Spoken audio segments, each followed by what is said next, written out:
Hello, hello. Here I am at National Museum of Scotland. Earlier I thought I would skip it, as there it would be a boring place, might not be, yeah, much interesting. But now, after exploring a bit, I would say it's very overwhelming. I mean, it's overwhelming, but it's very engaging and interesting place to be at. So here we are at the moment on the more of industrial side of the museum. So you see some aircrafts hanging from the roof, some Ferrari cars. There is a simulator for a Ferrari car, more of a kind of a video game which you can play. And then there is this train engine. There is the mechanism how the hot air balloons work. Then there is this rocket shown, how the rockets work. There are cycles, motorcycles. So yeah, I will show you a bit very quickly, because if you are coming to Edinburgh and you are thinking to skip the museum, I think that is not a good idea. So from this side, it shows the RAF airplane's wing, what goes inside, which looks so simple from outside, but inside it's much more complicated. Here's a steam engine model. Some more models of engineering. Let's see what is in here. A dish TV.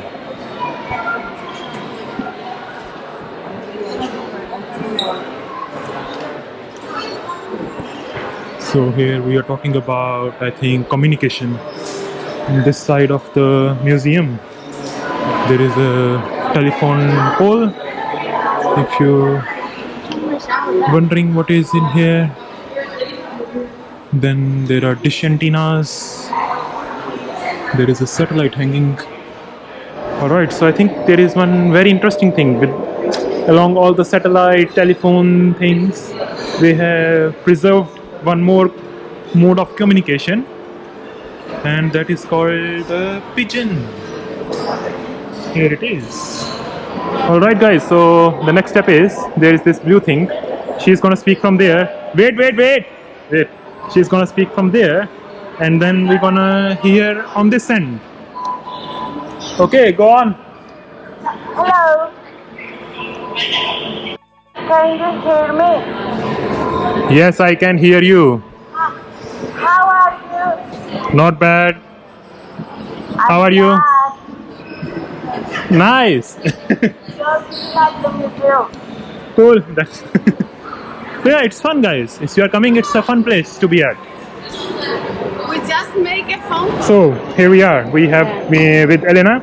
So the activity is, all these models are of different materials. So Elena is gonna try to lift all of them and tell which one is the heaviest. Yeah. So start with this one first. I start with five. This is fiberglass. Try this It's one. not heavy at all. Oh, steel. Is it heavy? Yeah, it's very heavy. Carbon or fiber, it's not heavy at all. Wood, okay. Aluminum. So which one is the lightest? The And- lightest, I think, is fiberglass. Or carbon or fiberglass. And And the we- heaviest is steel. Alright. Here is the main, I think, what do you call, main area, where you can walk around, have a rest, sit down, have a chat. And these are the balconies.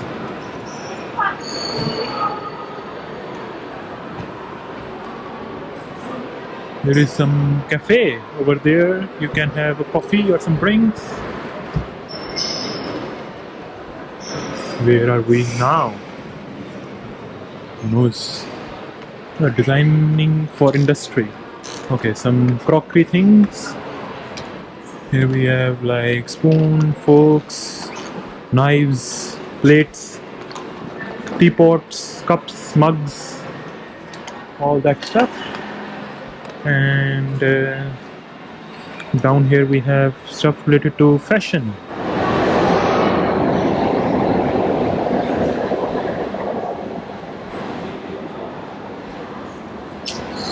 So here they have provided the accelerators in case you don't want to step, you don't want to use the stairs, because yeah, you might feel that you have walked a lot when you are in this museum. The best thing is you can probably use these.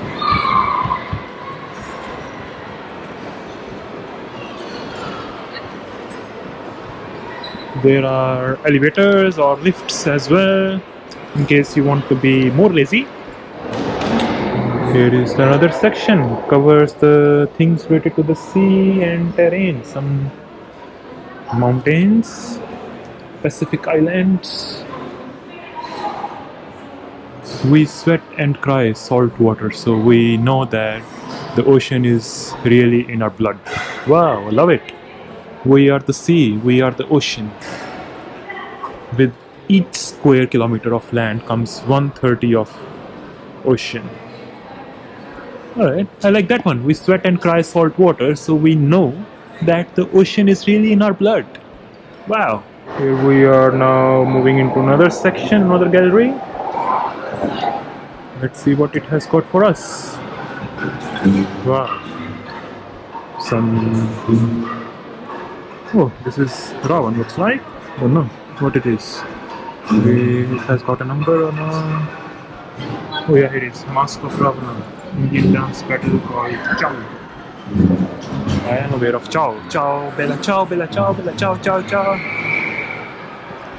And okay, so this is more like old, not old, but cultural dresses, masks, thing like that. Over here. And down there is, I think, things related to Asian culture.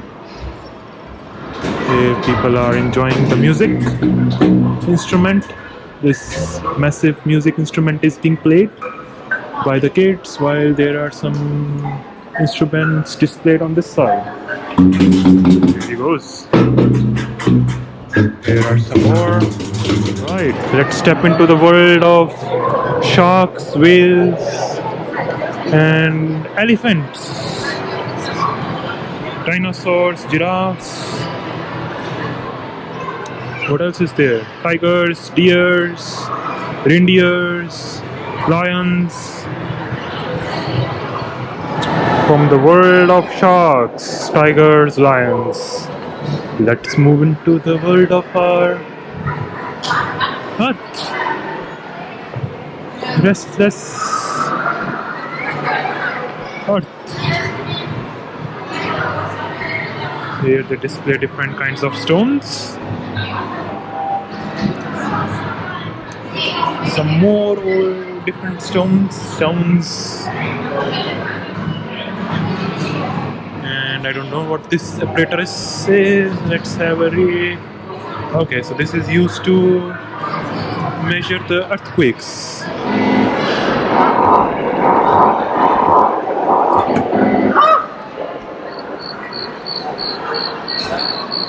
Frog. Oh my god, I don't. Cockroach. It's not a cockroach. Here we arrive on the top floor of the museum, and there is some nice dishes, cups, world cups, I think, to welcome us. Here we are exploring East Asia. So there is Korea, Japan, then yeah, other places. So here it is Weltua, statue of Weltua. This is figure of mercy. And then we step into the Egypt. Some mummies, some stones, more mummies,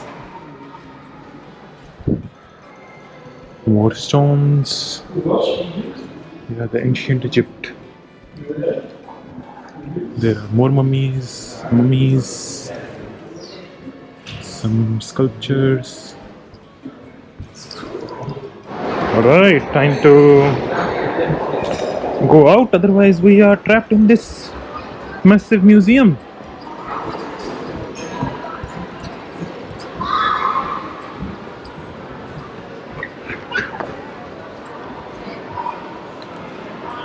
So, in short, guys, if you are coming here to Edinburgh, I think museum is a good place to visit. It's kind of a museum, but at the same time it's more of a gallery, because yeah, it doesn't tell you things about, I mean, there is a history of different things, but they are like put recent things as well. So yeah, I think it's a gallery as well as a museum. So if you come, you don't get bored. Like I generally get bored because museums are dedicated to a certain topic, let's say arts or something. So they just explain the one thing, and I just generally get bored. But in this case, it's like you enter from one gallery to another gallery, and it's a totally different topic. So it keeps me engaged. Actually, I wanted to show one thing, the fashion thing. Where is the fashion one? So yeah, I just wanted to show you one more thing about the fashion, which I found very interesting about this one. So here you see these models, and here it explains Paco Rabanne. It's not readable, but I will read it for you. Paco Rabanne's first haute couture collection in 1960 was titled 12 Unwearable Dresses. Borrowing techniques from jewelry making, he surprised the fashion world with his ingenious use of industrial metals and plastics. As one of the first designers to move beyond the idea that garments should be made only from fabric, his futuristic designs broke with the tradition of couture and are remembered as some of the most iconic fashions in of the 1960s. So here, what Paco Rabanne did, he made this dress of small metal plates, and there is another one who made a dress of a paper. I think it was Hussein Chalayan. Yeah, that was, I think, something interesting I found. So didn't want to miss to show you from close. Here are the final steps, which takes you in the basement of because that's where the exit is. I'll show you the basement is more old. And here you have a reception. You have a shop if you want to buy something from the museum, and then comes the exit. We'll show you the building from the outside as well, as we are here. This is the road, and this is the building of the museum. Yeah, thanks for joining. It was not a planned vlog, but I found it very interesting and didn't want to miss you, so thought we'll show you for sure. I know it's not in a right order, but hope you enjoy it.